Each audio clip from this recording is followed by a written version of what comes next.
justement, on va parler du service d'aide à la parentalité, de prévention et de médiation familiale et des actions éducatives, puisque M. Alexis, Abel Alexis est avec nous. Vous êtes chef de service. Comment s'organise ce service? Comment le présenter, ce service d'aide à la parentalité? Oui, bonjour. Alors, le service d'aide à la parentalité est un service de la collectivité départementale. Nous appartenons à la direction de l'enfance, de la famille et de la jeunesse. C'est tout un programme dans le sens de la responsabilité qui est donnée à chaque collectivité départementale, justement. Et notre service est un service de prévention qui tente d'aller très en avant des situations que vivent les familles, les jeunes, les enfants particulièrement, de façon à ce que ces propres situations que nous allons découvrir, qui vont se révéler à nous, ne puissent pas autant que possible se dégrader, ou en tout cas que nous puissions trouver les solutions avec les familles. J'insiste beaucoup là-dessus, oui, avec vraiment les personnes qui sont concernées et non pas sans elles, oui, de façon à ce qu'il n'y ait pas de détérioration de ces situations-là. Donc, le service d'aide à la parentalité est composé d'éducateurs spécialisés en général et de psychologues plus particulièrement, puisque nous travaillons sur cet aspect éducatif et psychologique de la prévention. Alors justement, on est avec une éducatrice spécialisée, Madame Lancouro. Comment vous fonctionnez avec des parents d'abord, puisque j'imagine qu'on doit d'abord aider les parents et puis se tourner vers les enfants? Oui, bonjour. Alors, effectivement, le corps de métier d'un éducateur spécialisé, c'est d'être aux côtés des parents avec des problématiques diverses et variées. Oui. C'est vrai que l'éducateur rentre en contact, établit un lien. Tout est basé sur la relation qu'on établit avec le parent pour renforcer les compétences de ces parents-là. Parce que quelque part, un enfant qui ne réussit pas, qui va mal, la société a tendance à se tourner vers le parent. Oui. C'est de la faute du parent. Alors que, quelque part, ces parents-là, tout parent est détenteur de compétences. Parce qu'on devient parent avec un héritage à la fois familial et culturel. Il y a des manquements, certes, quelquefois, mais tout parent est à même de prendre en charge son enfant. D'accord? Donc l'éducateur vient pour renforcer les compétences, apporter des aides et des conseils de façon à ce que cet enfant soit un enfant soit peu équilibré et un futur adulte du moins responsable. Mais aucunement, l'éducateur spécialisé ne peut pas remplacer les parents quand même. Oh non, nous ne pouvons pas remplacer les parents. Nous sommes là aux côtés des parents pour leur permettre de prendre leur place en tant que parents auprès de leur enfant, leur rappeler leurs responsabilités, tout en disant aux parents quand même, on n'est pas parent, on le devient, oui, souvenez-vous. Et le fait de devenir parent, c'est un art, c'est tout un art, à la fois de jongler avec ce qu'on a comme héritage de la part de ses propres parents. Il y a des parents qui disent « Ah non, je ne voudrais pas faire comme mes parents m'ont fait ». Mais en ne voulant pas faire comme les parents ont fait, n'empêche que vous passez une vision du monde à votre enfant qui peut être une vision erronée et qui ne lui permet pas de s'adapter au monde et à la société. Oui. Aimer son enfant, c'est aussi poser des limites, savoir poser des limites, et puis permettre à cet enfant-là d'être frustré quelque part aussi, parce que c'est un apprentissage. Est-ce que, je vais revenir vers M. Alex tout à l'heure, mais je vais vous poser une autre question. Est-ce que vous sentez que ce discours-là, les parents le prennent en compte et commencent à un petit peu changer, j'ai envie de dire, le mode de fonctionnement avec leurs enfants? C'est vrai que quelque part, on parle tellement d'enfants, de parentalité, oui, c'est un terme vraiment devenu un terme usuel. Hein. Donc, on parle de parentalité, évidemment, tout parent n'est pas parfait, oui, d'accord? Et quelque part, je dirais que la société met en lumière le parent, le rôle de parent auprès des enfants, parce qu'on a pris conscience que c'est à partir du parent que tout se joue. Oui. La relation qu'établit un parent avec son enfant à la base, qui est vraiment la base de tout un chacun, de chaque enfant.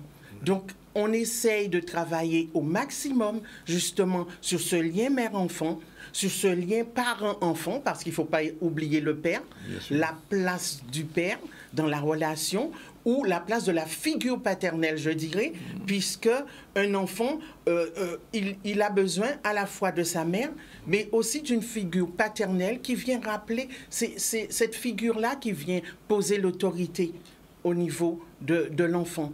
Donc, on est sur plus une tendance à se dire, effectivement, le parent a un rôle pivot dans le devenir d'un enfant, mais il n'y a pas que le parent. C'est tout un chacun autour de l'enfant. Il y a une coéducation qui est faite à la fois à l'école, à la fois par les fréquentations. Aussi. Voilà. Alors, Monsieur Alexis, le service, il est réparti sur toute la Guadeloupe, tout le territoire. Alors, comment les interventions se font? C'est-à-dire, ce sont les parents qui vous appellent ou c'est le contraire, c'est vous qui allez vers les parents? Alors, oui, donc le service est effectivement sur l'ensemble du territoire, par petites équipes, donc sur différentes zones qu'occupent nos professionnels. Alors, il y a plusieurs entrées, effectivement. Soit c'est le parent directement, il connaît le service, ou il appelle le conseil départemental, tout simplement, qui est son partenaire direct en ce qui concerne la famille elle-même et le traitement des difficultés familiales. Et on peut le diriger vers le service, notre service, comme d'autres services. Par exemple, vous avez le service de la PMI qui s'occupe des petits, des problèmes de santé particulièrement. On a reçu quelqu'un de la PMI. Voilà, vous avez le service social qui entre en lien pour un certain nombre de questions sur l'environnement de la famille particulièrement. Et puis vous avez aussi des associations qui travaillent avec nous, qui travaillent largement avec la collectivité. Les parents aussi viennent sur place au niveau du service particulièrement. Et puis je rappelle que nos professionnels sont dans différentes zones et ils peuvent être directement saisis par les familles qui connaissent, l'école par exemple. Donc plusieurs vecteurs possibles peuvent nous permettre d'entrer en lien avec les familles. Alors là, c'est un regard un petit peu plus global, puisque bon, depuis quelques années, il y a beaucoup de choses qui ont changé dans la société, notamment l'arrivée des portables, de l'Internet, etc., etc. Est-ce que ça influe beaucoup sur la relation parent-enfant et dans le cadre de votre action, puisque vous avez dit que vous avez affaire aussi à des psychologues? Oui, tout à fait. Comment tout ça, j'ai envie de dire, se mixe dans la société aujourd'hui? Alors, ça influe et ça impacte beaucoup la société, les comportements des personnes, des enfants, des jeunes particulièrement. Pour, par exemple, les histoires de portable et d'écran, il y a des organismes qui sont spécifiquement centrés dessus parce qu'effectivement, le problème est suffisamment important et grave pour permettre que ces structures portent des réponses et traitent la question avec les familles et les jeunes particulièrement. Vous avez, par exemple, tout un travail qui se fait autour de l'addiction aux écrans particulièrement. C'est bien ça, c'est bien une addiction, voilà. C'est ça. Oui. Donc l'homme, à chaque fois qu'il construit quelque chose pour son mieux-être, forcément, il doit répondre aux inconvénients que ça pose. Alors ce n'est pas une interdiction d'avoir des choses modernes qui nous facilitent la vie, mais Madame Lancoro a rappelé tout à l'heure que le parent est le guide. C'est celui qui fait la transmission des valeurs familiales et sociales aussi. Parce que la société importe au niveau des familles un certain nombre de valeurs et il faut que la famille puisse distiller tout ça aux enfants. Donc c'est tout le travail de parents, de l'adulte en tout cas qui doit devenir adulte. Parce que tout de même à 15 ans, on doit se propulser à être adulte le plus vite possible et être responsable pour pouvoir transmettre des valeurs positives et la capacité de gestion et de responsabilité à ses enfants. Oui, alors, il y a un autre problème qui se pose au niveau de l'éducation, je m'intéresse à l'éducatrice spécialisée. Les enfants à partir de quel âge vous les prenez? Mais il y a encore une deuxième question, c'est la question du décrochage scolaire. Parce qu'il y a beaucoup d'enfants, malheureusement, qui sont en décrochage. Alors, comment vous intervenez à ces moments-là pour essayer de les ramener, j'ai envie de dire, sur le bon rail? Alors, la prise en charge des enfants, il y a des éducateurs de jeunes enfants qui prennent en charge les tranches de 0 à 6 ans. Oui. D'accord. Nous commençons à partir de 7 ans, 6 ans, 7 ans, bien que nous ayons quand même au titre de la parentalité des prises en charge des enfants plus jeunes. Oui. D'accord? Donc, en ce qui concerne le décrochage scolaire, c'est vrai que nous avons de plus en plus de signalements concernant des jeunes en décrochage scolaire. Comment on les prend en charge? Il faut savoir comment ça se passe au sein de la famille. On essaye de comprendre la dynamique familiale. Cet enfant-là peut être dans sa famille, mais isolé et en relation tout le temps avec l'écran, avec les gens à l'extérieur. On dit le troisième parent. Oui, et pas forcément avec ses propres parents. Oui. Donc, en tant qu'éducateur spécialisé, on est amené à rétablir la communication entre le parent et l'enfant. Que le parent puisse prendre sa place auprès de son enfant et s'interroger justement sur comment ça se passe à l'école. Parce que souvent, quand l'enfant décroche, c'est qu'il n'y a pas de poursuite de ce qui est fait à l'école. Oui. C'est-à-dire qu'un enfant qui rentre et qui dépose son sac et que le parent ne l'interpelle pas sur comment s'est passée la journée, as-tu des leçons, le parent ne s'autorise plus à regarder dans le sac, puisqu'on trouve que c'est très brimant de regarder dans le sac d'un enfant. Par contre, je trouve que c'est normal. Il faudrait regarder, vous pensez? Oui, quelque part, un enfant qui a son sac, qui part à l'école, vous ne savez pas. Il revient, vous ne savez pas avec quoi, qu'est-ce qu'il y a dans le sac. Oui. Le phénomène de bande entre enfants, il se passe plein de choses. Donc, un parent qui n'est pas véatif, qui ne regarde pas de temps en temps le sac, qui ne s'interroge pas, qui n'interroge pas son enfant sur ce qui se passe à l'école, l'enfant interprète que c'est pas important d'y aller et qu'il se donne d'autres priorités. Oui. Donc, c'est à vous, en tant que parent, de recentrer un petit peu le rôle de l'école et puis, vous, votre façon de percevoir l'école. L'école n'est pas une garderie. L'école, on y va pour des objectifs précis. Donc, quelque part, si le parent véhicule ses objectifs au niveau des enfants, ça peut améliorer justement le regard que l'enfant a sur l'école et sur ce qui s'y passe. Alors, il y a un autre phénomène qui n'est pas particulier à la Guadeloupe, mais qu'on trouve quand même, c'est ce qu'on peut appeler les femmes-enfants. C'est-à-dire les jeunes femmes qui sont encore dans l'enfance ou qui sont à peine sorties de l'adolescence, qui ont eu des enfants. Comment vous abordez cette problématique?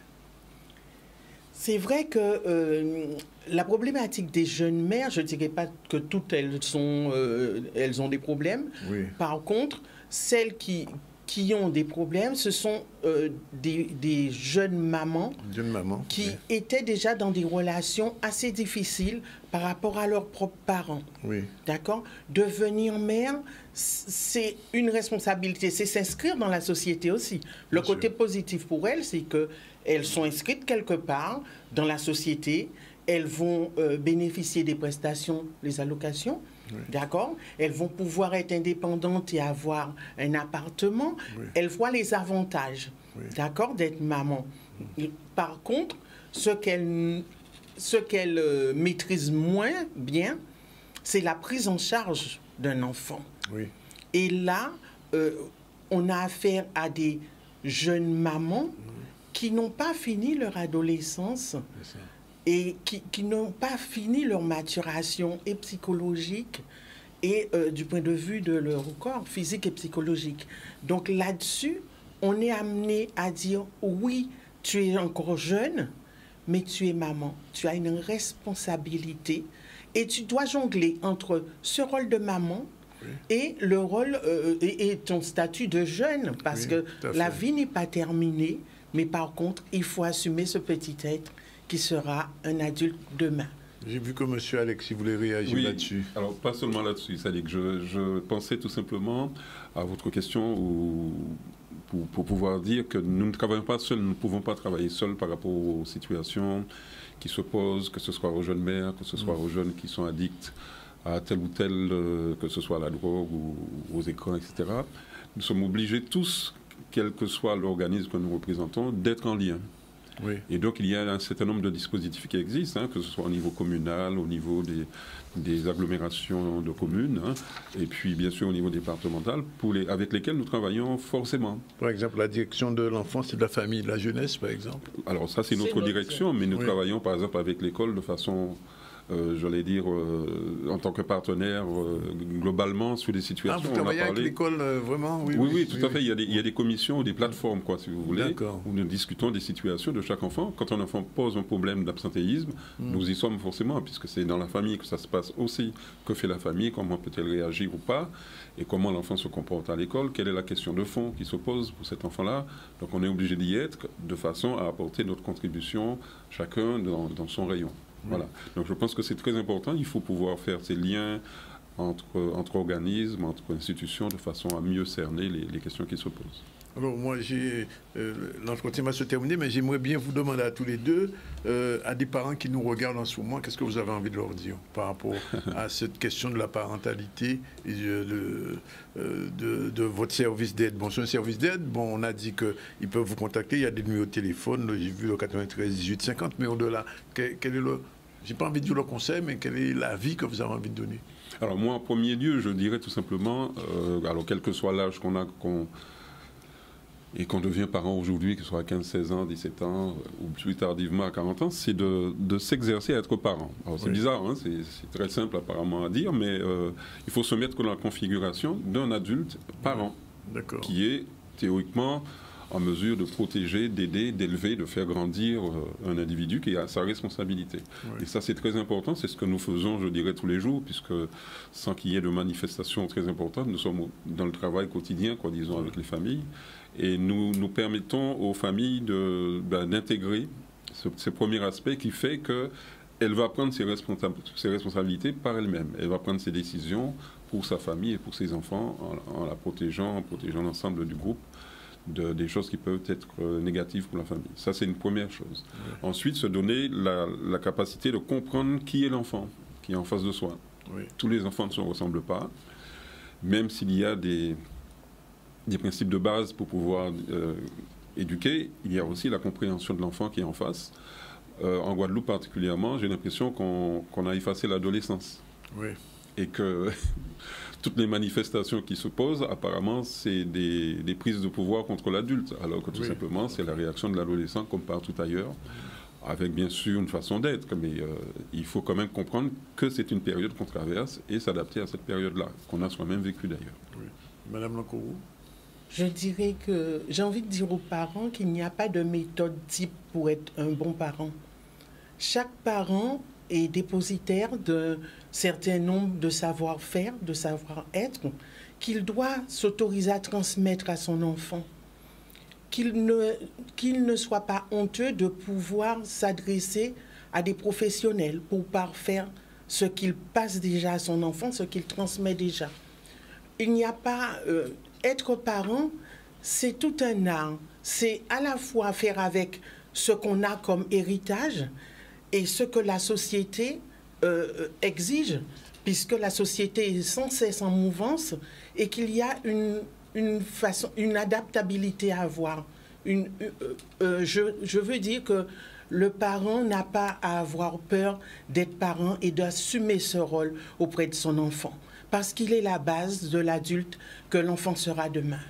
J'espère que les gens qui nous regardent ont entendu. Je rappelle quand même le contact pour la région de Basse-Terre, c'est le 0590, ça s'affiche le 99 79 27. Puis il y a d'autres numéros, mais le siège même, c'est le 93 18 50. 18 50, et là, vous prenez contact avec les services d'aide à la parentalité, de prévention et de médiation familiale, très important, d'action éducative. Ça permet quand même de tenir la route avec les enfants, avec les parents. Je sais que ce n'est pas toujours évident, parce qu'on voit beaucoup de choses qui se passent en ce moment. Et quelquefois, c'est parce que les parents, il faut le dire, ont raté quelque chose, et avec les enfants, ce n'est pas toujours évident. En tout cas, merci d'être venu dire tout ça. Merci et puis, on continuera, bien sûr, à recevoir des gens du conseil départemental. L'autre fois, c'était la PMI, cette fois-ci, c'est la parentalité, c'est très important. Et comme vous le disiez au début, les questions de la parentalité sont devenues très importantes. On en parle tous les jours, tout le temps. parce que c'est devenu pratiquement, j'ai envie de dire, ça c'est pas banalisé, mais c'est devenu très important parce que ce service-là n'existait pas il y a peut-être quelques années et on en avait bien besoin.